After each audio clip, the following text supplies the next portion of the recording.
नमस्ते, मैं धर्मेंद्र इलाहाबाद से। और फिर से एक बार हम लोग ऑनलाइन आपके सामने आ चुके हैं। अपनी जो कुछ भी हम लोग के पास में अनुभव एक्सपीरियंस हैं वो आपके साथ शेयर करने। तो ये प्लेटफॉर्म हम लोगों को कोरोना कह सकते हैं या एक आवश्यकता भी कह सकते हैं कि आने वाले समय में तो हमें ऑनलाइन आना ही था। तो ये मौका एक बार फिर से हम लोग को आया है। पहले ऑफलाइन जो अनन्या एकेडमी के बारे में बता देना चाहता हूँ कि इस एकेडमी के थ्रू न जाने कितने लोग आए और अपनी किस्मत को एक नया आयाम दिया। और बहुत ऐसे मेरे सामने ही जब से मैं जुड़ा हूँ इस अनन्या एकेडमी से, तो बहुत कुछ मैंने देखा अपनी आँखों से, कहाँ से कहाँ आज ये एकेडमी पहुँची है।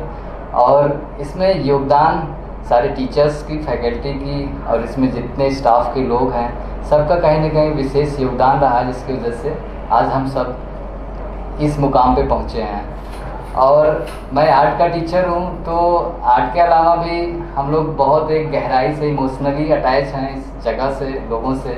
तो कहीं ना कहीं वो दुनिया गोल है और गोल गोल घूमते हुए हम लोग मिलते रहते हैं। और फिर ये अब तो ग्लोबलाइजेशन का समय हो चुका है, टेक्नोलॉजी का समय हो चुका है, मॉडर्न चीज़ें हो चुकी हैं। तो हम लोग भी अब अपनी चीज़ों को मॉडर्न तरीके से आप तक पहुंचाने का एक प्रयास कर रहे हैं। तो जिसमें आज मैं आपको आर्ट से जुड़ी कुछ चीज़ें बताऊंगा और आर्ट में क्या क्या आवश्यकताएं पड़ेंगी आपको, कि जिसको आप थोड़ा सा फुलफ़िल करके अपनी पूरी किस्मत को बदल सकते हैं। आपका जो उद्देश्य है, जो आपका एम है यहाँ तक आने का, कि हम इलाहाबाद में आके बहुत कुछ अपने सपने पूरे करेंगे, तो आज ऑनलाइन के थ्रू आप घर बैठे अपनी चीज़ों को पा सकते हैं। ये बहुत अच्छा मौका है और इसको हम एक पॉजिटिव चीज़ों में लें। मैंने देखा है कि लोग इस कोरोना समय में घरों में कैद हुए, लेकिन कहीं ना कहीं वो अपनी एनर्जी को एक रास्ता तलाश किया और वो अब हम सब ऑनलाइन के माध्यम से अपनी एक चीज़ों, जो हमारी स्किल्स हैं, जो हमारी नॉलेज हैं, जो एक्सपीरियंस है हमारे पास में, वो शेयर कर रहे हैं एक दूसरे से। तो जिसमें हम सब लोग आज ऑनलाइन आ चुके हैं। एक प्लेटफॉर्म ऐसा बन चुका है जिस पे हम अपनी बातों को बहुत ही सरल तरीके से और किसी भी समय, किसी भी स्थान से हम बता सकते हैं, आपको दिखा सकते हैं। तो मैं आपको कला से जो जुड़ी हुई जितनी भी चीज़ें हैं वो मैं आपको धीरे धीरे, अब समय जैसे जैसे आगे बढ़ेगा उसमें मैं बताऊंगा आप सबको। तो कला जो शब्द है, कला की जो शुरुआत है और कला की जो फीलिंग्स है, जो भाव हैं, वो सब एक एक बिंदुओं पे मैं आपसे चर्चा करूंगा, आपसे बात करूंगा।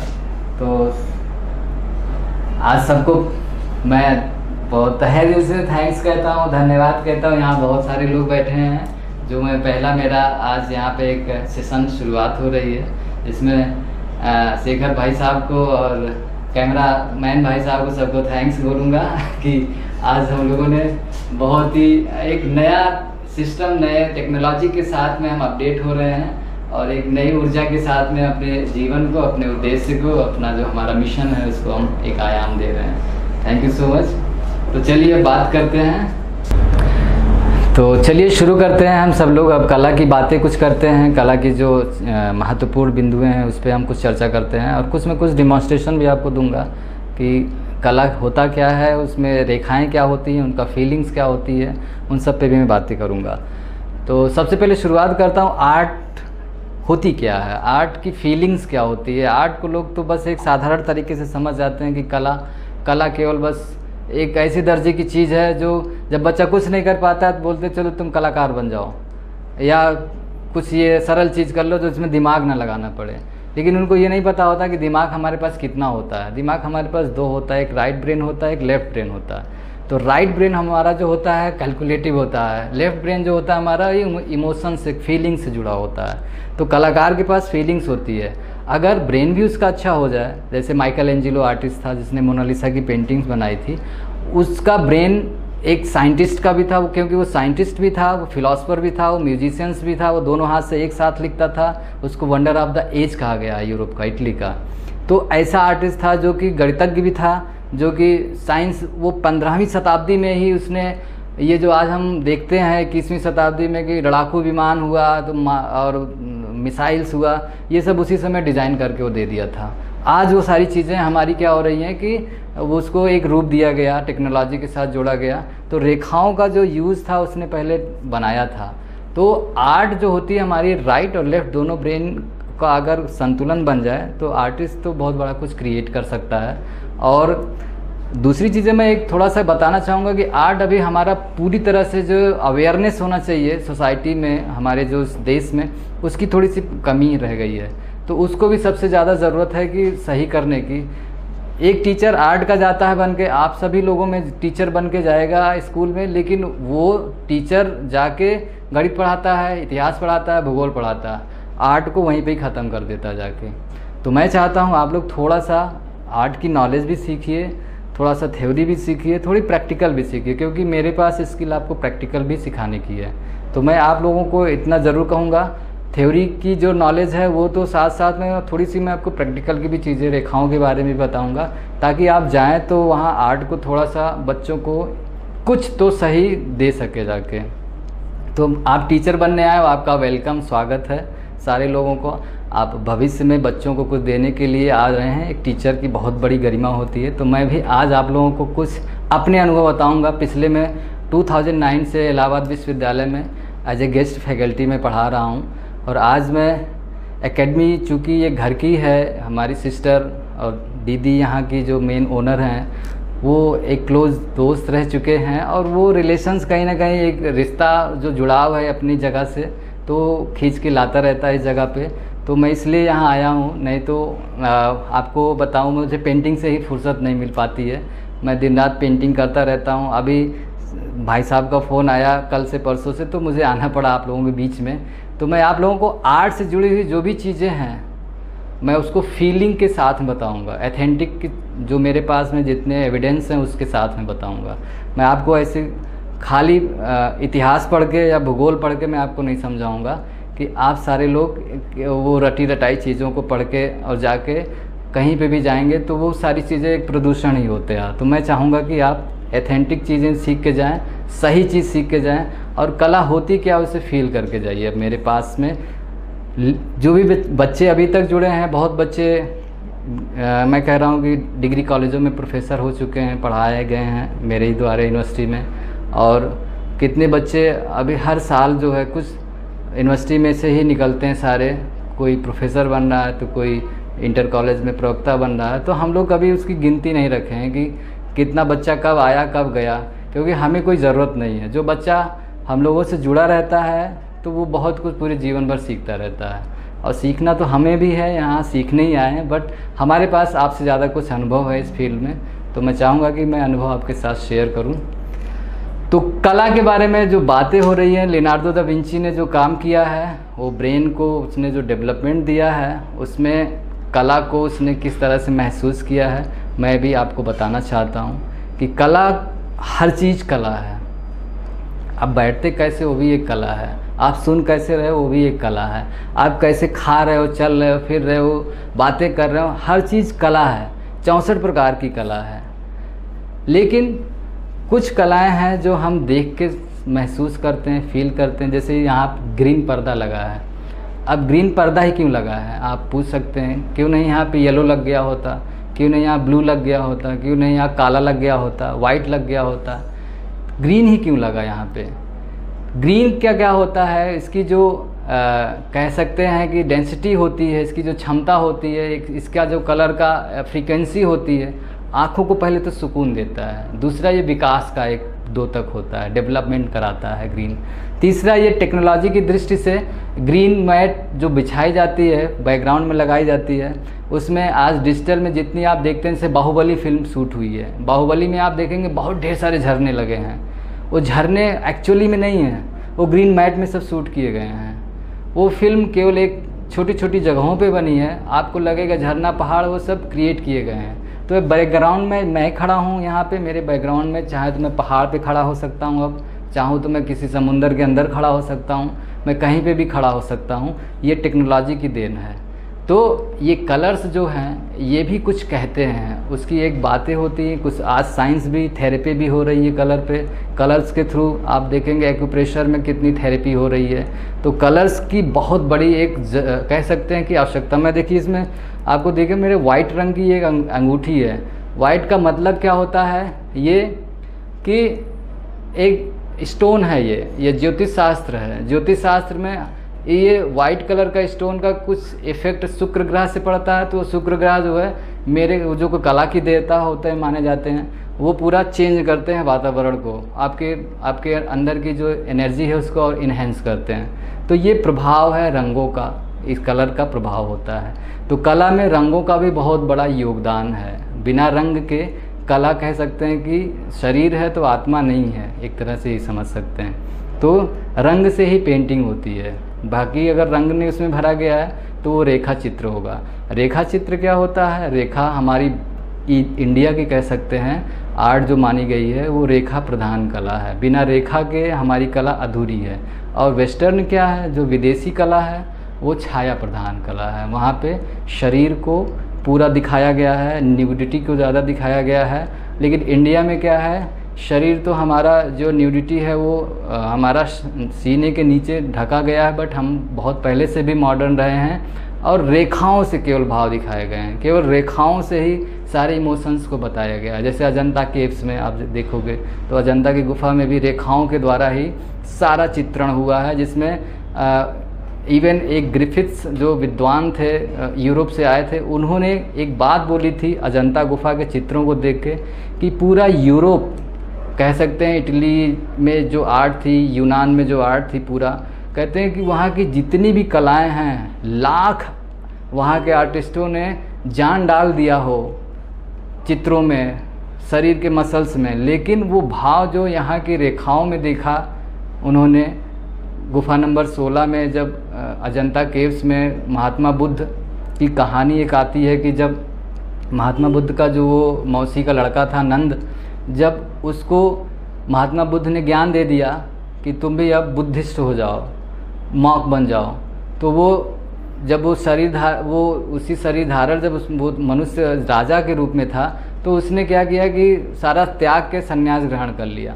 ये खबर लेके जब वो दूत जा रहा है उस रानी के पास में जो एक राजकुमारी है कि आपके पति देव वो अब संन्यास में चले गए हैं, ये सुन के खबर वो जो उनकी पत्नी थी वो मूर्छित अवस्था में आ गई एकदम से। उस भाव को जो उसमें कलाकार ने दिखाया है, आँखों में वो रेखाओं के द्वारा जो भाव दिखाया है, उसी भाव को उस ग्रिफिथ्स महोदय ने देखा और उन्होंने बोला कि ये चित्र के में भाव जो दिखाया गया है, जो सौंदर्य भाव के द्वारा दिखाया गया है, ऐसा पूरे यूरोप की कला इकट्ठी हो जाए तो भी वो भाव नहीं दिखा सकती है। तो ये यहाँ की रेखाओं में वो ताकत है। तो रेखा प्रधान हमारी कला है और कलाएं हमारी आदि अनादिकाल से चली आ रही हैं। कलाओं के द्वारा ही हमारा विकास हुआ है। अगर हम देखेंगे, पहले हम गुफाओं के अंदर रहते थे जहाँ आदमी को ना बोलना आता था, ना पहनना आता था, ना खाना आता था। हम जब हमारा डेवलपमेंट हुआ आज से हज़ारों वर्षों पहले, करोड़ों वर्षों पहले, तो वो डेवलपमेंट हमारा एक कह सकते हैं पशु की तरह पूरा बिहेव था। हम गुफा में रहते थे, अंधेरी गुफा में बैठे रहते थे। जब रात होती थी, सुबह जब वो गोल सा निकलता था चाँद, तो उसको देखते थे और बोलते थे कि वाह, ये कौन सी एनर्जी है जो निकल रही है। तो पूरी सृष्टि जो होती थी चहचहाने लगती थी, चिड़िया उड़ रही है, सारी चीज़ें दिखने लगती थी। तो उसको लगता था कि ये गोल सा जो चीज़ है ये को पावर है, कोई शक्ति है। तो उसकी पूजा करने लगा और उसको गुफाओं के अंदर गोल गोल बनाने लगा। तो गोल सर्कल से पहले उसने शून्य बनाया, आविष्कार किया कह सकते हैं। फिर उसने ट्रायंगल से सब चीज़ें बनानी शुरू की। तो उसकी लाइफ में केवल एक ही काम था, सुबह उठना, उठ के सीधे जाना जंगल में, कहीं भी जानवर दिख रहा है जो हिंसक है उसका शिकार करना और उसको ले आना, मार के खाना, आग जलाना, उसके नीचे नृत्य करना। इसका बस इतना ही काम था, आदिम युगीन जीवन जो था। तो उसमें धीरे धीरे उसने क्या किया, जो ब्लड निकले रहते थे, जो चर्बी होती थी, उसको क्या करता था वो दीवारों पे जो दिन भर का एक्टिविटी उसने की रही होती है, जहाँ उसने शिकार किया होता था, एक रोमांच होता था उसकी लाइफ में, उसको उसी में बनाता था और बना के उसको देखता था, एंजॉय करता था और अपनी फीलिंग्स को पहले चित्रों के द्वारा ही वो ट्रांसफ़र करता था, गिव एंड टेक करता था एक दूसरे से, क्योंकि उसके पास शब्द नहीं थे पहले। फिर धीरे धीरे वो उन चित्रों के द्वारा अपनी चीज़ों को डेवलप करना शुरू किया, फिर खेती करना शुरू किया।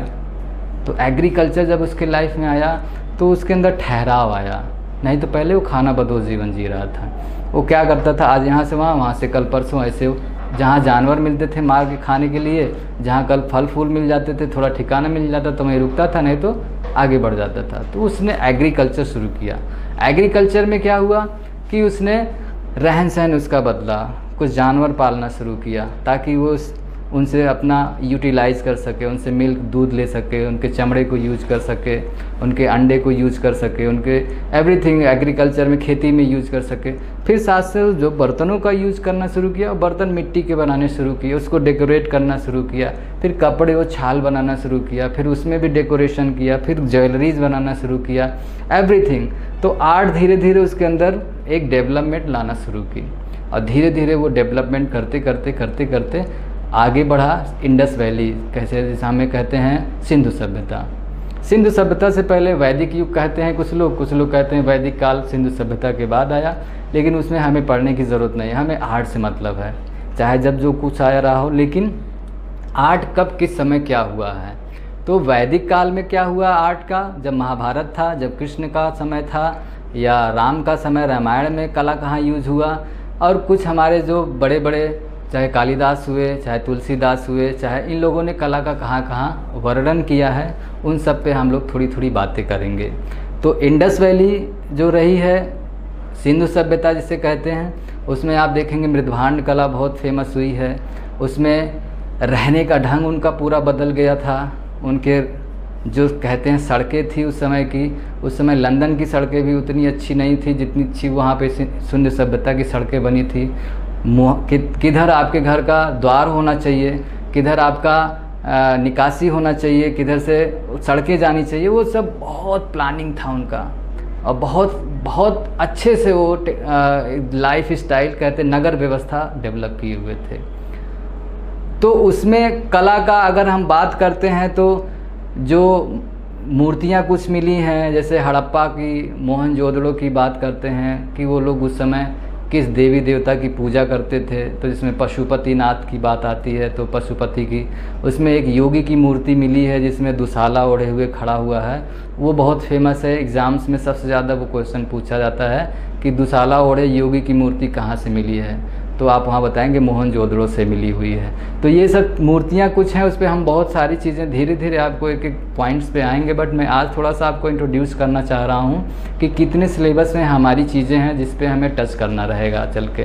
तो आपको इंडस वैली के बाद वैदिक काल में, जिसमें महाभारत से जुड़ी हुई प्रेम कहानी कुछ एक उषा और अनिरुद्ध की आती, जो कृष्ण का प्रपौत्र था, जिसे सपने में बार बार एक राजकुमार आता रहता है और वो राजकुमार वो समझ नहीं पाती कौन है ये, तो वो फिर उसकी जो एक सहेली रहती है चित्रलेखा, तो उसको बुलाती है, जो पेंटिंग करना जानती थी, जो इमेजिनेशन से बनाना जानती थी, तो वो उसके पास आती है, उससे वो पूछती है कि क्या तुम एक चित्र बना सकती हो मेरे लिए, जिसमें एक मैं बताती जाऊंगी और तुम बनाती जाना। उसका आकार कैसा था, कैसे उसकी नैन नक्श थे, कैसे उसकी पूरी बॉडी में कहाँ उसके एक मोरपंख लगा रहता है, तो वो सब बताती गई। तो बताते बताते वो बनाती गई, बनाते बनाते वो निकला चित्र कृष्ण के प्रपौत्र जिसे अनिरुद्ध बताया जाता है, वो निकले। तो वो फिर उनसे उनकी मुलाकात होती है, फिर प्रेम प्रसंग उनका होता है, तो फिर बहुत लड़ाइयाँ होती हैं क्योंकि ये राक्षस कुल के रहती है और वो देवकुल से जुड़े होते हैं। तो बहुत सारा फिर कृष्ण आके उनको सारा कुछ ऐसा बताते हैं कि होता है।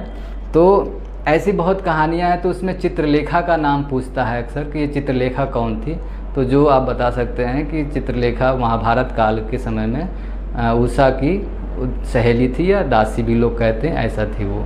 तो कला का जो आया है वर्णन नाट्यशास्त्र में, कामसूत्र में, वात्स्यायन के द्वारा जो लिखी गई शास्त्र हैं, तो कलाओं का उसमें कहाँ कहाँ कितनी मात्रा में योगदान रहा है, कितने प्रकार की कलाएं रही हैं, उन पे मैं आपकी बातें आपसे चर्चा प्रतिदिन अब करता रहूँगा।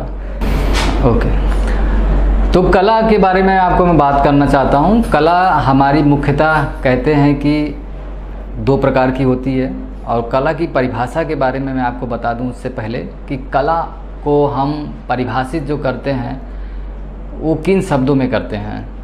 तो कला कोई भी वह कार्य जिसको करने से आपकी आत्मा को तृप्ति मिले, सुकून मिले, दैट इज़ आर्ट, वही कला है। ठीक है, तो कला को समझने के लिए आपको थोड़ा सा इसके बैकग्राउंड में जो इसकी फ़िलॉसफी रही है, थोड़ी सी किस विद्वानों ने क्या क्या कहा है, थोड़ा सा उन पे भी चर्चा कर लेते हैं तो हम सबको आसानी होगी आगे समझने में। तो कला जो है वो बेसिकली 2 प्रकार की होती है, जिसमें हम कहते हैं एक चित्रकला जो हमारी है, जो हमें दिखती है बहुत अच्छे तरीके से, तो हम केवल उसी को कला मानते हैं, ऐसा नहीं है। कलाएं बहुत हैं, जिसमें से हम 2 भागों में कला को बांटा गया है। पहला है उपयोगी कला, या जिसमें हम उपयोग में सारी चीज़ें लाते हैं, उसको उपयोगी कला के अंतर्गत रखा गया है। दूसरा है ललित कला। तो ललित कला और उपयोगी कला, ये 2 कलाएं ऐसी हैं जो कि हमारे जीवन से जुड़ी हुई हैं। तो ललित कलाएं वे कलाएं होती हैं जिनको करने से हमारी जो आत्मा है, हमारा जो सोल है, उसको एक सुकून मिले, दैट इज़ ललित कला, वो ललित कला है। नेक्स्ट जो कला है हमारी उपयोगी कला, जो हमारे उपयोग में रोज़मर्रा की लाइफ में आती हैं, जैसे कि हम कपड़ा पहनते हैं, जैसे कि हम घर में रहते हैं, जैसे कि हम बहुत ढेर सारी हम मेज़ कुर्सी ये सब यूज कर रहे हैं, इंटीरियर में जो सारी चीज़ें हो रही हैं, फैशन में जो सारी चीज़ें हो रही हैं, ये सारी हमारी उपयोगी कला के अंतर्गत आती है। टेक्नोलॉजी जो हमारी उपयोग में आ रही है, ये भी उपयोगी कला के अंतर्गत ही रखी गई है सारी चीज़ें। तो उपयोगी कला में जैसे कहते हैं कि मैंने बताया कि पहले तो हमारा लकड़ी पे काम बहुत ज़्यादा होता था, तो कारपेंट्री हुआ, इसको हम रखते थे कि उपयोगी कला के अंतर्गत। अब हम फैशन में भी कपड़े यूज कर रहे हैं, वो भी हमारी उपयोगी कला के अंतर्गत आती है। कमर्शियल आर्ट होती है हमारी ये, ठीक है। अप्लाइड आर्ट्स होती है, ये बता सकते हैं, जिसमें हम पूरी टेक्नोलॉजी उसमें डाल रहे हैं। आज हमारा वीडियो, कंप्यूटर, ये सारी चीज़ें, लैपटॉप, मोबाइल, ये सब हमारी उपयोगी एक कला का ही एक आविष्कार है, देन है। अब हम ललित कला की बात करते हैं। ललित कलाएं जो हमारी हैं उसमें चित्रकला, मूर्ति कला, वास्तुकला या स्थापत्य कला आती है। उसके अलावा काव्य कला और चित्रकला, ये हमारी इतनी चीज़ें हमारी ललित कला के अंतर्गत आती है। चित्रकला, जो चित्रकला होती है वो उसमें पेंटिंग्स होती है, बहुत ढेर सारे उसमें चित्र, पेंटिंग्स, रंगों का, रेखाओं का प्रयोग होता है। कैनवस होता है जिसमें कैनवस पे किया जाता है, वॉल पे भी किया जाता है। तो चित्रकला कह सकते हैं कि अलग अलग टाइप से की जाती हैं, जिसमें मीडियम्स बहुत अलग होते हैं, बहुत सारी चीज़ें होती हैं। लेकिन अगर आपसे क्वेश्चन पूछता है कि चित्रकला का आधार क्या है, बिना चित्र किसके नहीं बनाया जा सकता है, तो आप बताएंगे रंग और ब्रश। बिना रंग के, बिना ब्रश के आप कोई चित्रकला, कोई पेंटिंग नहीं कर सकते हैं। नेक्स्ट आती है मूर्ति कला। मूर्ति कला का आधार क्या है, बिना किस चीज़ के मूर्ति नहीं बनाई जा सकती है, तो आप बताएंगे कि मूर्ति जो है पत्थर और सीमेंट, इसके बगैर, या मिट्टी भी कह सकते हैं कि मिट्टी और पत्थर, स्टोन्स जिसे कह सकते हैं, क्ले, इसके बगैर आप कोई चित्र नहीं बना कोई मूर्ति नहीं बना सकते हैं। तो नेक्स्ट आता है वास्तुकला। वास्तुकला का आधार क्या है, तो वास्तुकला का आधार है सीमेंट, मिट्टी, चूना, ये सब इसके आधार हैं कि बिना इसके आप कोई घर का निर्माण नहीं कर सकते। बिना सीमेंट के, बिना चूना के, बिना मिट्टी के आप किसी घर का निर्माण नहीं कर सकते। कोई भी वास्तु की जुड़ी हुई चीज़ें जो हैं, स्थापत्य से जुड़ी हुई चीज़ें हैं। स्थापत्य कला आपको मैं बता देना चाहता हूँ, जो स्थापित की हुई चीज़ें हैं, जिसको हम ट्रांसफ़र ना कर सकते हैं, कहीं मूवेबल नहीं कर सकते हैं, कहीं इधर से उधर नहीं कर सकते हैं, उसे स्थापत्य कला के अंतर्गत रखा जाता है। तो स्थापत्य कला जो है वो हमारा कह सकते हैं कि स्थापित की हुई चीज़ों को बोला गया है। तो स्थापित की हुई चीज़ें हमारी, जैसे कह सकते हैं कि ताजमहल है, स्थापत्य कला का ही एक नमूना है, बहुत बड़ा। अक्षरधाम मंदिर है, ये भी एक स्थापत्य कला का है। लाल किला है, ये भी स्थापत्य का है। आपका कुतुब मीनार है, ये भी स्थापत्य का है। और जितनी मस्जिदें हैं, ये सब भी स्थापत्य की ही एक बहुत बड़ी। और आपका कह सकते हैं कि एलोरा गुफा में जो जितने आपके बने हैं जैसे कैलाश मंदिर वगैरह सब भी स्थापत्य के ही एक बहुत बड़े रूप हैं। ठीक है, तो स्थापत्य कला हो गया, चित्रकला हो गया। फिर आता है आपका नेक्स्ट जो कला है वो है आपका संगीत कला भी कह सकते हैं। संगीत कला क्या होती है, संगीत कला का आधार क्या होता है, तो संगीत कला का आधार राग और स्वर होते हैं। ठीक है, जिसमें नाद या राग कह सकते हैं और स्वर जो होता है जो सरगम आप सा रे गा मा पा, इसके बगैर किसी संगीत की उत्पत्ति कायदे से आप नहीं कर सकते हैं। तो संगीत कला, चित्रकला, मूर्तिकला, स्थापत्य कला, संगीत कला। अब बात आती है नेक्स्ट पांचवी कला, काव्य कला। काव्य कला कौन सी कला है, काव्य कला जिसमें हम कविताएं लिखते हैं, जिसमें हम कहानियां लिखते हैं, ये सारी चीज़ें हमारी काव्य कला के अंतर्गत रखी गई हैं। जिसमें हम कविताएं, कहानियां, नाटक ये सब चीज़ें रचते हैं, उसको हम काव्य कला के अंतर्गत रखते हैं। तो इसका आधार क्या है, बिना किस चीज़ के बिना हम कोई कविता नहीं लिख सकते हैं, कोई कहानी नहीं लिख सकते हैं, तो होता है शब्द और अर्थ। बिना शब्द के कोई आप सेंटेंस, कोई वाक्य की रचना नहीं कर सकते हैं, तो आप कविता और कहानी क्या लिखेंगे। और जब तक उसका कोई मीनिंग ना हो, कोई अर्थ ना हो, तो भी उसका मतलब कुछ नहीं निकलता है। तो शब्द और अर्थ इसके आधार होते हैं काव्य कला के। तो चित्रकला, मूर्तिकला, स्थापत्य कला, संगीत कला और काव्य कला, ये आपके 5 ललित कलाओं के अंतर्गत रखे गए हैं। अब बात आती है कि कलाओं को हम किन किन विद्वानों ने कितने रूपों में देखा है, बांटा है, थोड़ी सी उस पर बातें कर लेते हैं। तो मेन विद्वान हमारे जैसे अरस्तु, प्लेटो, क्रोचे, हीगल, टॉलस्टॉय और आपके जो विद्वान बाहर के यूरोपियन रहे हैं जिसमें फ्रायड भी आते हैं।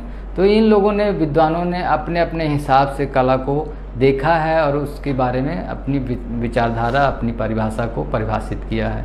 तो हमारे इंडिया के भी लोग थे जिसमें महात्मा गांधी ने, मैथिली शरण गुप्त ने और न जाने रविन्द्रनाथ टैगोर ने, सब ने कला को उन्होंने भी अपने अपने भावनाओं के द्वारा महसूस किया और उसको एक लिपिबद्ध किया, विचारों को अपने लोगों तक पहुंचाया, बताया कि कला को किस तरह से फील करते हैं। तो बात करते हैं, सबसे पहले मैं बात करूंगा अरस्तु ने कला को कहा है कि कला जो है वो प्रकृति का अनुकरण करती है, ये अरस्तु ने कहा। प्लेटो ने क्या कहा, प्लेटो ने कहा कला सत्य की अनुकृति है। वो कहा कि सत्यम शिवम सुंदरम, जो सच है वही शिव है, वही सुंदर है। तो कला को प्लेटो ने सत्यम शिवम सुंदरम की बात कह के बताई कि जो सच है, जो सत्य है वही कला है। और अरस्तु ने कहा कि कला प्रकृति में जितनी भी चीज़ें विद्यमान हैं, जैसे वो पेड़ हैं, पौधे हैं, झरने हैं, आकाश हैं, तालाब हैं, इंसान हैं, पशु पक्षी हैं, झरने हैं, ये सब जो है प्रकृति को, जितनी चीज़ें विद्यमान है प्रकृति में, उनको कलाकार क्या करता है, देख के उनको कैनवस पे, दीवार पे, किसी भी बेस पे वो बनाता है। तो कला को उन्होंने कहा कि प्रकृति का ही एक हम टू कॉपी करते हैं, अनुकरण करते हैं। तो ये अरस्तु ने कहा है। तो बहुत विद्वानों ने कहा, क्रोचे ने कहा कि दृष्टि से कला जो है बाह्य प्रभाव की आंतरिक अभिव्यक्ति है। जो आपका बाह्य जो प्रभाव है उसकी आंतरिक अभिव्यक्ति होती है कला। फ्रायड ने कहा कला में जो व्यक्ति, जो आर्टिस्ट होता है, उसकी दमित वासनाओं का उभरा हुआ रूप होता है। दमित वासनाएं क्या हैं, जो आपने दबा के अपने अंदर कई वर्षों से, कई जन्मों से रखा है, अपनी चीज़ों को, अपनी इमोशंस को दबा के। किसी ने कभी कुछ आपको बोला, किसी ने आपको कुछ कहा, कभी आपने कुछ इमोशंस आपकी जगह उसको आपने रोक दिया, दबा दिया, तो धीरे धीरे कहीं ना कहीं एक आपके तल में जाके दबता जाता है। लेकिन जब समय आता है वो कला के रूप में, तो वो सारी भावनाएं, सारी फीलिंग्स वो एक रूप लेने लगती हैं, वो निकलने लगती हैं बाहर, रंगों के द्वारा, रेखाओं के द्वारा, फॉर्म के द्वारा। तो कला जो है वो कह सकते हैं इनके द्वारा कि जो भी फीलिंग्स, जो भी भावनाएं हम दबा के इच्छाएं अपने अंदर रखे हैं, उसको एक रूप देती है, एक आयाम देती है हमारी कला। तो ये फ्रायड ने बोला है। तो कला बेसिकली हमारी, मैंने बताया कि जिसमें आपको मैं बता दे रहा हूँ,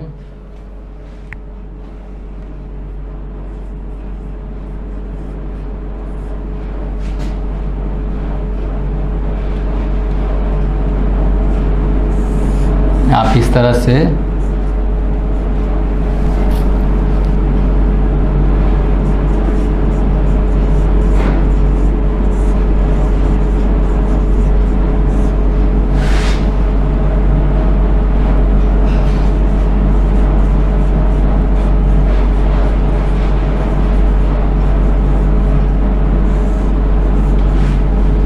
ललित कला और उपयोगी कला। अब ललित कला को हमने 5 भागों में बांटा है, जिसमें चित्रकला,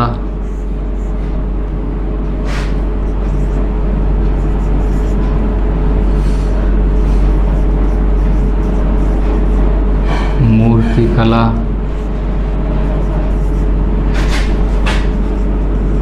स्थापत्य कला,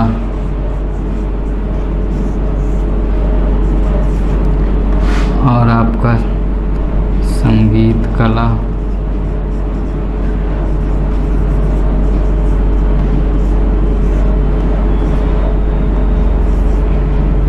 काव्य कला,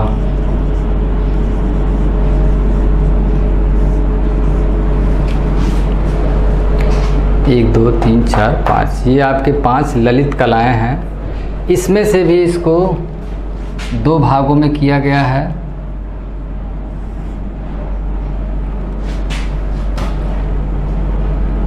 जिसमें से चित्रकला,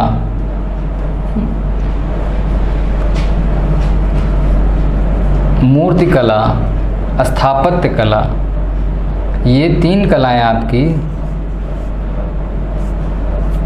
दृश्य कलाएं हैं।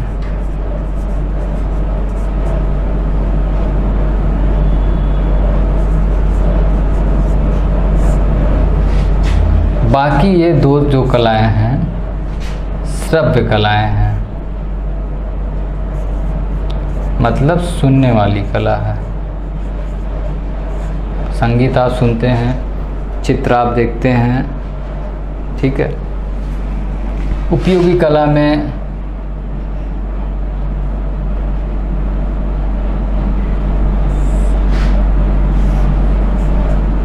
आपका आ गया है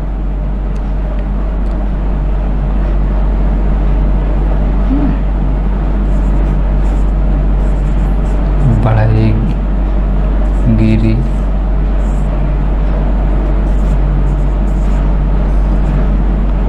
fashion,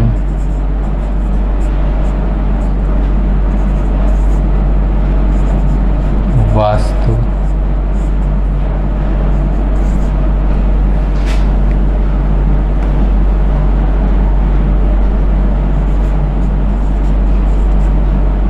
techno,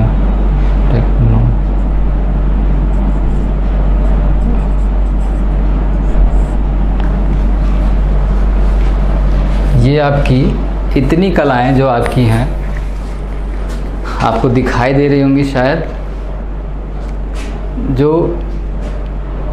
बढ़ईगिरी, fashion, vastu, technology, ये सब हमारी उपयोगी कला है। बाकी हमारी जो है चित्रकला, मूर्तिकला, स्थापत्य कला, संगीत कला, काव्य कला, ये हमारी कुछ दृश्य कला है और कुछ श्रव्य कला है, जिसे हम इसमें भी रखते हैं। ये ललित कला के अंतर्गत आती है। तो हमारा एक तरह से कह सकते हैं कि चित्रकला, मूर्तिकला, वास्तुकला, स्थापत्य कला, संगीत कला, काव्य कला, ये हमारी ललित कला के अंतर्गत रखी गई हैं, जिनको करने से हमें मानसिक, हमारे आत्मिक सुकून मिलती है। ये हमारी ललित कला के अंतर्गत रखी गई है। तो ये कला के बारे में बस मैं आपको आज जो चीज़ें बताया हूँ, इसको आप पूरे ध्यान से समझिएगा। इसके बाद फिर मैं आपको अब कला के संबंध में और भी जितनी चीज़ें हैं जो आपको मैं बताने वाला हूँ अब आगे, जिसमें कि जो भारतीय चित्रकला है उनकी क्या विशेषताएं रही हैं, किनके द्वारा भारतीय चित्रकला को जाना गया है, आपको ये भी थोड़ी सी अब आगे इसमें मैं चर्चा करूँगा। तो चित्रकला बेसिकली जो हम चित्रकला की बात करेंगे, जिस पे हम ज़्यादा चर्चा करेंगे, वो हमारा शुरुआत में आपको दिख रहा होगा इसमें, जिसमें मैं आपको बताऊंगा कि चित्र हमारे एंशिएंट टाइम में हम शुरू करेंगे अब कहाँ कहाँ पाए गए थे।